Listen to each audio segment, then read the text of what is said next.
Welcome to study win PSC. ഇന്ന് നടന്ന female assistant present officer എക്സാമിൻ്റെ മാത്സ് ക്വസ്റ്റ്യൻസ് ആണ് ഡിസ്കസ് ചെയ്യുന്നത്. ഫസ്റ്റ് ക്വസ്റ്റ്യൻ, AB എന്നിവ 4:5 എന്ന അനുപാതത്തിലും BC എന്നിവ 20:30 എന്ന അനുപാതത്തിലുമാണെങ്കിൽ AC എന്നിവ ഏത് അനുപാതത്തിലായിരിക്കും? സൊല്യൂഷൻ, AB എന്നിവ 4:5 എന്ന അനുപാതത്തിൽ, അതായത് A:B is equal to 4:5. BC എന്നിവ 20:30 എന്ന അനുപാതത്തിൽ B:C ഈസ് ഈക്വൽ ടു 20:30 ആണെങ്കിൽ A:C ഏത് അനുപാതത്തിലായിരിക്കും എന്നാണ് കണ്ടുപിടിക്കേണ്ടത്. അപ്പോൾ A:C എന്തായിരിക്കും എന്ന് കണ്ടുപിടിക്കണം. A:B, B:C ഇത് തന്നാൽ A:B:C കണ്ടുപിടിക്കാൻ ചെയ്യേണ്ടത് ഇതാദ്യം ഇതുപോലെ A:B, B:C എന്ന് എഴുതി വയ്ക്കുക. എന്നിട്ട് ഇതിൽ ഇങ്ങനെ വരച്ചു വയ്ക്കുക. അതായത് ഈ ഒരു സിമ്പിൾ ഇത് ഓർത്ത് വയ്ക്കാൻ ഒരു ക്ലൂ പറഞ്ഞുതരാം. ഈ ക്യാപിറ്റൽ N, ഇംഗ്ലീഷിലെ ക്യാപിറ്റൽ N ഇങ്ങനെയല്ലേ? ഈ N ഒന്ന് തിരിച്ചെഴുതാം. തിരിച്ചെഴുതുമ്പോൾ അത് ഈ ഒരു ഷേപ്പ് കിട്ടുമല്ലോ. അങ്ങനെ അങ്ങ് ഓർത്ത് വെച്ചാൽ മതി. ക്യാപിറ്റൽ N തിരിച്ചെഴുതുന്ന ആ ഒരു സിമ്പിൾ അത് വരച്ചു വയ്ക്കുക. എന്നിട്ട് ഇവിടെ ഇതിലെ ഈ ഫസ്റ്റ് ലൈൻ ടച്ച് ചെയ്യുന്ന നമ്പേഴ്സ് മൾട്ടിപ്ലൈ ചെയ്യുന്നതായിരിക്കും A. സെക്കൻഡ് ലൈൻ, ഈ ലൈൻ ടച്ച് ചെയ്യുന്ന നമ്പേഴ്സ് മൾട്ടിപ്ലൈ ചെയ്യുന്നതായിരിക്കും B. തേർഡ് ലൈൻ, ഈ ലൈന് ടച്ച് ചെയ്യുന്ന നമ്പേഴ്സ് തമ്മിൽ മൾട്ടിപ്ലൈ ചെയ്യുന്നതായിരിക്കും C. അതായത് ഇവിടെ A:B:C അതെന്ന് വെച്ചാൽ ഇവിടെ ഈ ഒരു ഫിഗർ വെച്ചിട്ടാണെങ്കിൽ A:B വരും. A:B ആണെങ്കിൽ B:B C ആണെങ്കിൽ B:C. ഓക്കെ, അപ്പോൾ നിങ്ങൾ ഇങ്ങനെ ഓർത്ത് വെച്ചാൽ മതി. A:B, B:C എഴുതുക. അതിൽ ക്യാപിറ്റൽ N തിരിച്ചെഴുതുന്ന ആ സിമ്പിൾ വരച്ച് വെക്കുക. എന്നിട്ട് ഇതിലെ ഈ ഫസ്റ്റ് ലൈൻ ടച്ച് ചെയ്യുന്ന നമ്പേഴ്സ് തമ്മിൽ മൾട്ടിപ്ലൈ ചെയ്യുന്നതായിരിക്കും A. സെക്കൻഡ് ലൈൻ ടച്ച് ചെയ്യുന്ന നമ്പേഴ്സ് മൾട്ടിപ്ലൈ ചെയ്യുന്നതായിരിക്കും B. തേർഡ് ലൈൻ ടച്ച് ചെയ്യുന്ന നമ്പേഴ്സ് മൾട്ടിപ്ലൈ ചെയ്യുന്നതായിരിക്കും C. അപ്പോൾ ഇവിടെ കണ്ടുപിടിക്കേണ്ടത് എന്താണ്? A:C. ഇത് A:B, B:C ഫോമില കണ്ടുപിടിക്കേണ്ടത് A:C ആണ്. അപ്പോൾ ഇതിൽ ഇങ്ങനെ ഈ സിമ്പിൾ വരച്ചു വെച്ചു. അപ്പോൾ ഇവിടെ A:C മതി. അപ്പം ഈ ഫസ്റ്റ് ലൈനും തേർഡ് ലൈനും ഇത് ടച്ച് ചെയ്യുന്ന നമ്പേഴ്സ് തമ്മിൽ മൾട്ടിപ്ലൈ ചെയ്ത് അതിൻ്റെ റേഷ്യോ എടുത്താൽ മതി. അപ്പോൾ ഇവിടെ A എന്ന് വെച്ചാൽ 4:20. ഫസ്റ്റ് ലൈൻ ടച്ച് ചെയ്യുന്ന നമ്പേഴ്സ് തമ്മിൽ മൾട്ടിപ്ലൈ ചെയ്തു. ഈസ് C ആകുമ്പോഴോ തേർഡ് ലൈന് ടച്ച് ചെയ്യുന്ന നമ്പേഴ്സ് തമ്മിൽ മൾട്ടിപ്ലൈ ചെയ്യുന്നത്, അതായത് 5×30. അപ്പോൾ ഇത് 24, 80 ഈസ് 5×30 150 ഈസ് ഈക്വൽ ടു 0 വെട്ടിപ്പോയി 8:15. A:C 8:15 ആണ് ആൻസർ, ഓപ്ഷൻ ഡി. ചോദ്യം, രാമു 36 സെക്കൻഡിൽ 400 മീറ്റർ ഓടുന്നു. അവൻ്റെ വേഗത മണിക്കൂറിൽ എത്ര കിലോമീറ്റർ ആണ്? സൊല്യൂഷൻ, വേഗതയാണ് കണ്ടുപിടിക്കേണ്ടത്. വേഗത കണ്ടുപിടിക്കാനുള്ള formula speed is equal to distance by time. അതായത് വേഗത ഈസ് ഈക്വൽ ടു ദൂരം ബൈ സമയം. അപ്പോൾ ഇവിടെ distance D 400 metre, time 36 second. അപ്പോൾ ഇവിടെ സ്പീഡ് വരുന്നത് മീറ്റർ പെർ സെക്കൻഡിലായിരിക്കും. അതായത് ഡിസ്റ്റൻസ് മീറ്ററിലും ടൈം സെക്കൻഡിലും ആയതുകൊണ്ട് സ്പീഡ് മീറ്റർ പെർ സെക്കൻഡിലായിരിക്കും. അപ്പോൾ ഇവിടെ വേഗത കണ്ടുപിടിക്കേണ്ടത് മണിക്കൂറിൽ എത്ര കിലോമീറ്റർ ആണെന്നാണ്. അപ്പോൾ കിലോമീറ്റർ പെർ അവറിലാണ് വേഗത കണ്ടുപിടിക്കേണ്ടത്. അപ്പോൾ മീറ്റർ പെർ സെക്കൻഡിനെ കിലോമീറ്റർ പെർ അവറിലോട്ട് മാറ്റാനായിട്ട് 18/5 കൊണ്ട് മൾട്ടിപ്ലൈ ചെയ്താൽ മതി. അതുപോലെ കിലോമീറ്റർ പെർ അവറിലുള്ള ഒരു യൂണിറ്റിനെ മീറ്റർ പെർ സെക്കൻഡിലോട്ട് മാറ്റാനാണെങ്കിൽ ഇതിൻ്റെ റെസിപ്രോക്കൽ, അതായത് 5/18 കൊണ്ട് മൾട്ടിപ്ലൈ ചെയ്താൽ മതി. ഓക്കെ, അപ്പോൾ ഇവിടെ speed is equal to distance by time. 400/36 metre per സെക്കൻഡിലാണ് ഇവിടെ. അപ്പോൾ അതിനെ കിലോമീറ്റർ പെർ അവറിലോട്ട് മാറ്റാനായിട്ട് 18/5 കൊണ്ട് മൾട്ടിപ്ലൈ ചെയ്യണം. അപ്പോൾ ഇവിടെ 18 2 36, 5 5 8 40, 80. 80/2 40. 40 കിലോമീറ്റർ പെർ അവർ ആണ് വേഗത. Answer option A. ചോദ്യം ലഘൂകരിക്കുക. 8⁻² ഇൻറ്റു 27⁻²3. സൊല്യൂഷൻ. ഇത് സോൾവ് ചെയ്യുക. 8⁻² ഇൻറ്റു 27⁻²3.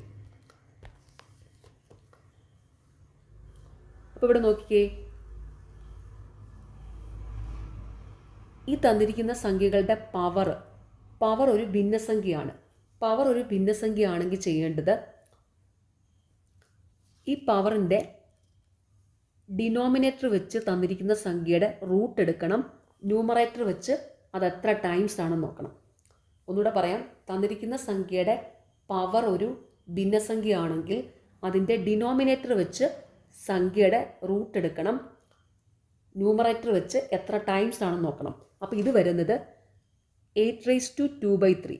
അത് വരുന്നത് ഇവിടെ നോക്കിക്കേ, പവറിലെ ഡിനോമിനേറ്റർ 3 അപ്പോൾ ഇവിടെ ക്യൂബ് റൂട്ടാണ് വരുന്നത്. അതായത് ഇതിങ്ങനെയാണ് വരുന്നത്, cube root of 8 whole square. Cube root of 8 whole square. അതായത് ഈ ന്യൂമറേറ്റർ കണ്ടോ, അത് എത്ര ടൈംസ് ആണെന്ന്. അപ്പോൾ cube root of 8 whole square into 27⁻²3. അപ്പോൾ ഇവിടെ നോക്കിക്കേ, പവർ ഒരു ഭിന്നസംഖ്യയാണ്. ഡിനോമിനേറ്ററിൽ 3 ആവുമ്പോൾ ക്യൂബ് റൂട്ട് എടുക്കണം.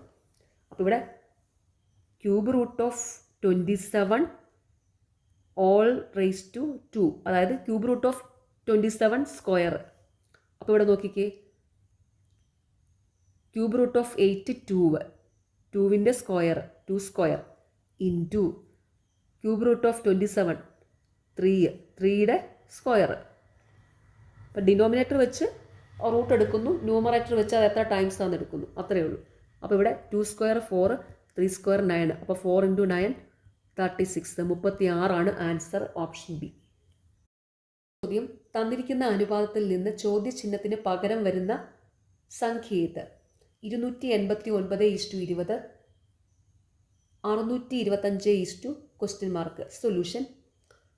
289:20, അതുപോലെ 625 എന്ത് വരുമെന്ന് കണ്ടുപിടിക്കണം. അപ്പോൾ ഇവിടെ 289 എങ്ങനെ 20 നോക്കാം.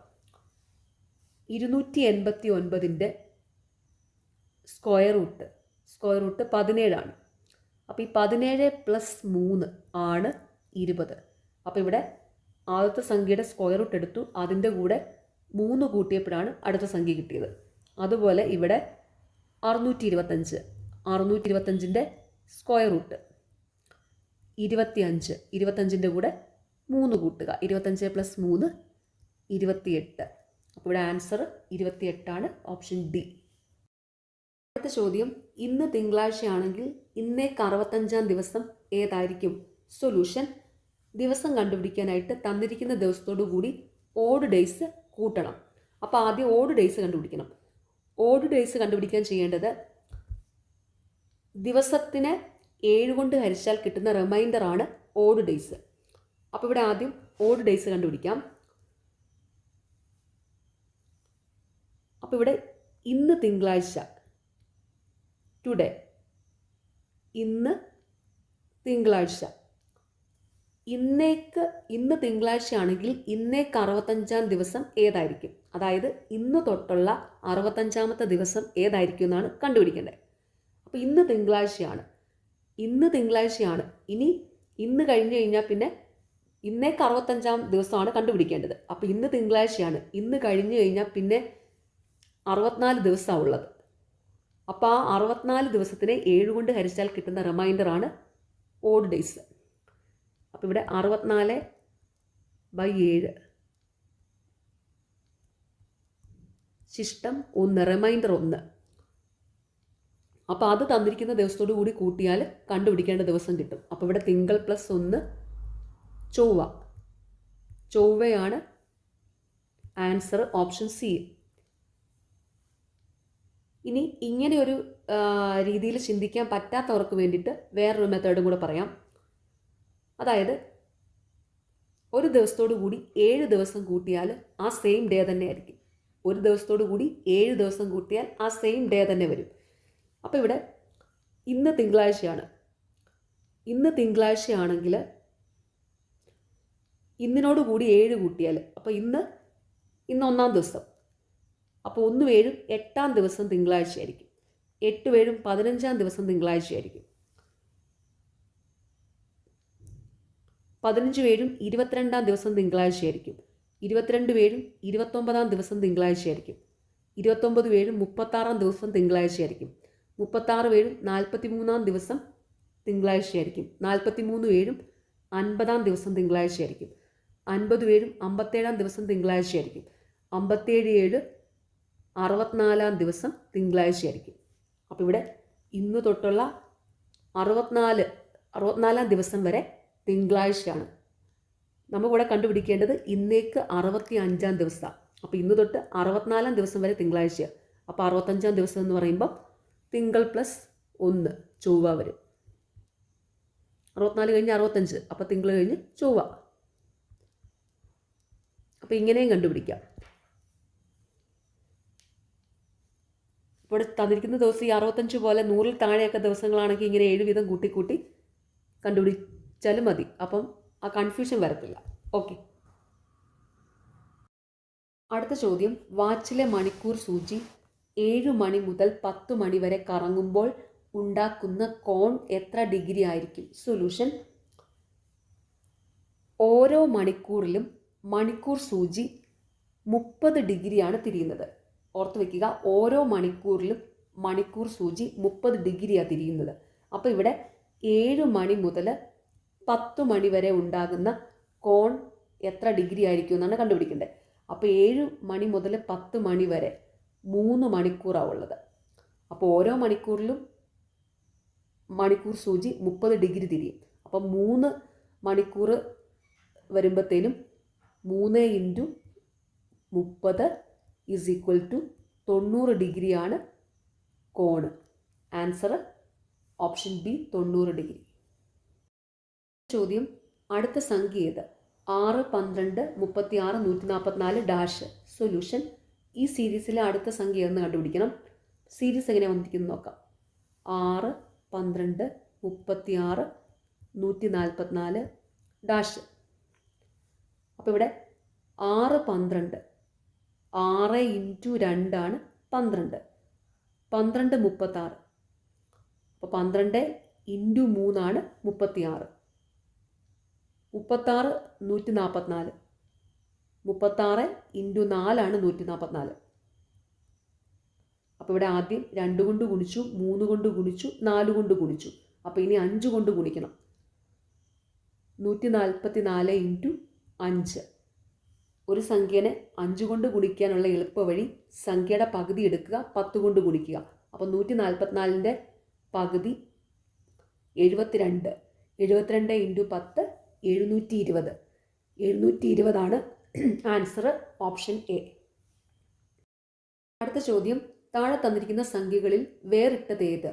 125, 729, 343, 123. സൊല്യൂഷൻ.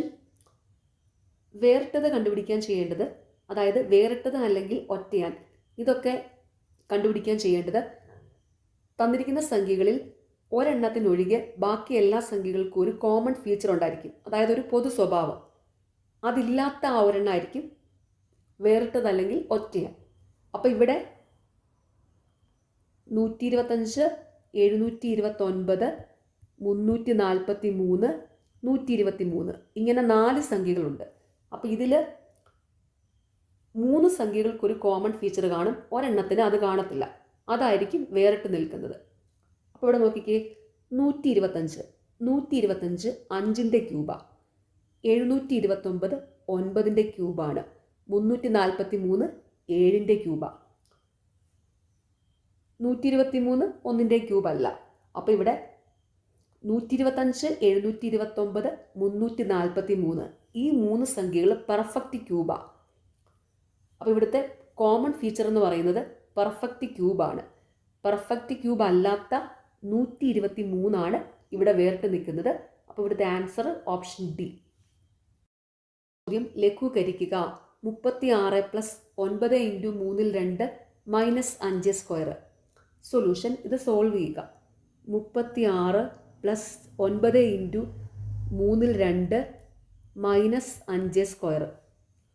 കാൽക്കുലേഷൻസ് എല്ലാം സോൾവ് ചെയ്യേണ്ടത് ബോഡ് മാസ് റൂൾ വെച്ചിട്ടാണ്. BODMAS bracket of division, multiplication, addition, subtraction. അതായത് ബ്രാക്കറ്റിൽ എന്തെങ്കിലും കാൽക്കുലേഷൻ ഉണ്ടെങ്കിൽ അത് ആദ്യം ചെയ്യണം. എല്ലാ കാൽക്കുലേഷൻസും ചെയ്യേണ്ടത് ആദ്യം ഡിവിഷൻ, പിന്നെ മൾട്ടിപ്ലിക്കേഷൻ, പിന്നെ അഡീഷൻ, പിന്നെ സബ്ട്രാക്ഷൻ, ഈ ഒരു ഓർഡറിൽ വേണം. അപ്പോൾ ഇവിടെ ആദ്യം ചെയ്യേണ്ടത് മൾട്ടിപ്ലിക്കേഷനാണ്. അപ്പോൾ ഇവിടെ നോക്കിക്കേ, 9 × 3 2 അത് 3 3 9, 3 × 2 6.